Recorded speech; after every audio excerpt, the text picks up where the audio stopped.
Now, here's the thing. You can't slide in. Either you coming or you're not, because everything will be provided. So I'm putting that plug in, write it down. Now, if you're going to do other things for Valentine, that's fine. But you can't slide in on this. So you'll hear more about that. Write down February 14th. It's a Friday night. Spend Valentine's with the Lighthouse.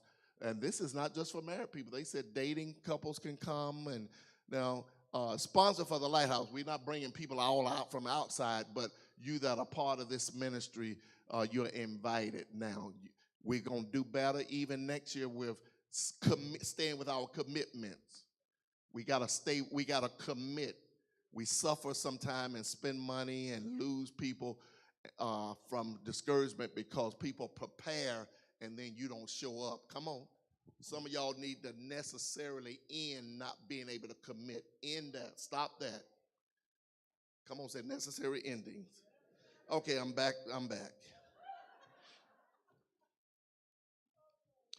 Rick Garwin, he's a pastor and an author. He wrote this, and I'm saying this is needed and necessary. He wrote, "It's okay to move on from people who don't align with where you are in your life anymore. In fact, it's necessary. Don't let anyone hold you back from reaching your true potential." Y'all got that? Take a picture of it, write it down.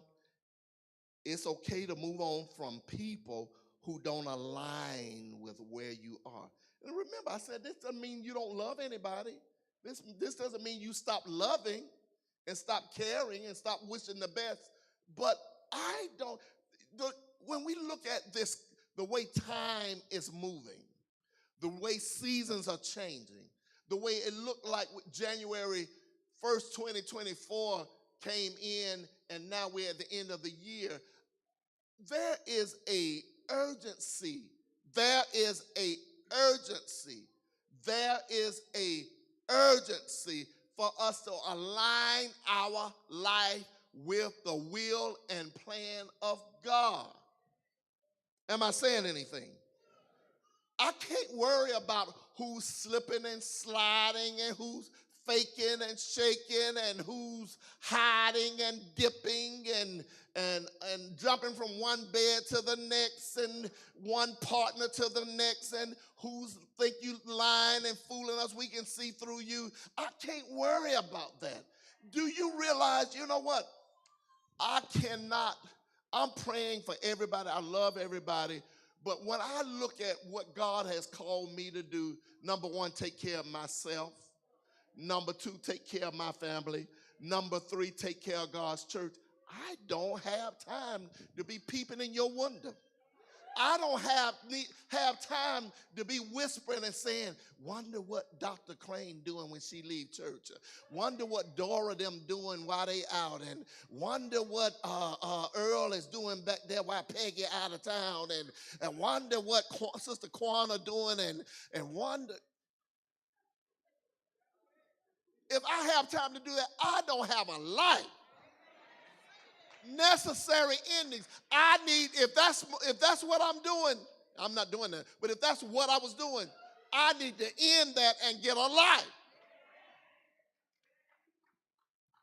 We're getting ready for a new year, a new season. I know this year knocked the wind out of a lot of y'all. I get it. But I want you to get your rhythm back. I want you to catch your breath. I want you to look through the eyes of the Spirit and say, God, I want to go where you're taking me. I want to be the best version of me that you made me to be, because I'm fearfully and wonderfully made. I can't wait on you to approve of me when God has approved me. I can't wait for you to like me because God loves me. I can't wait for you to pat me on the back because you may be in your feelings when I need it the most.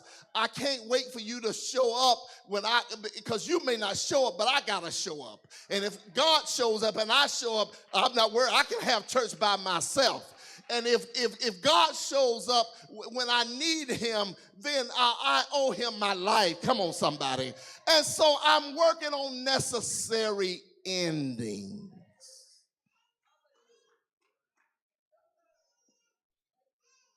Today's message is governed by truth. So thank you, Dr. Henry Cloud, for this inspiration. And I want you to get your pen and paper or whatever you're making notes on.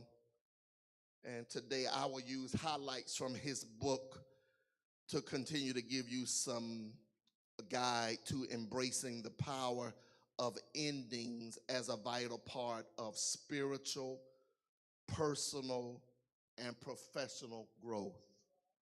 If you get this, you can use this in your personal life, your spiritual life, and your professional life. Do y'all know God is concerned about the whole man, the total man?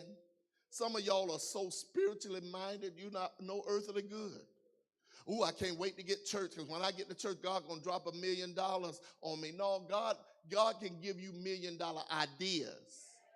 God can give you favor in the marketplace. And let me tell you, Deacon, it happened again. I was out last night. I've been here all day, and I was out. Lady Candy sent me on to the store.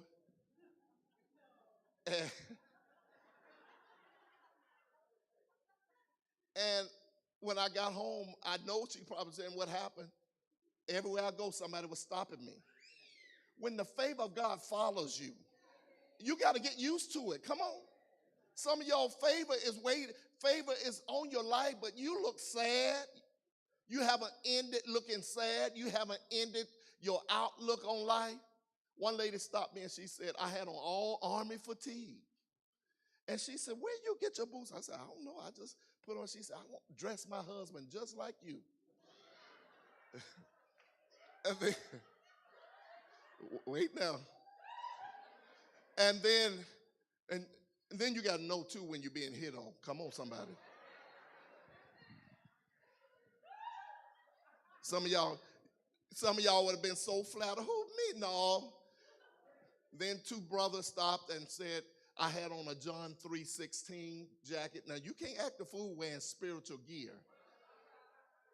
So they said, what church you go to? So the whole conversation went on. But I'm saying, you gotta, when you begin a new life in God, some things go with your life. Some things, favor just follows you, and you just gotta get used to it. You know, you can't be so I'm gonna use the young people word, so thirsty. Some of y'all so thirsty.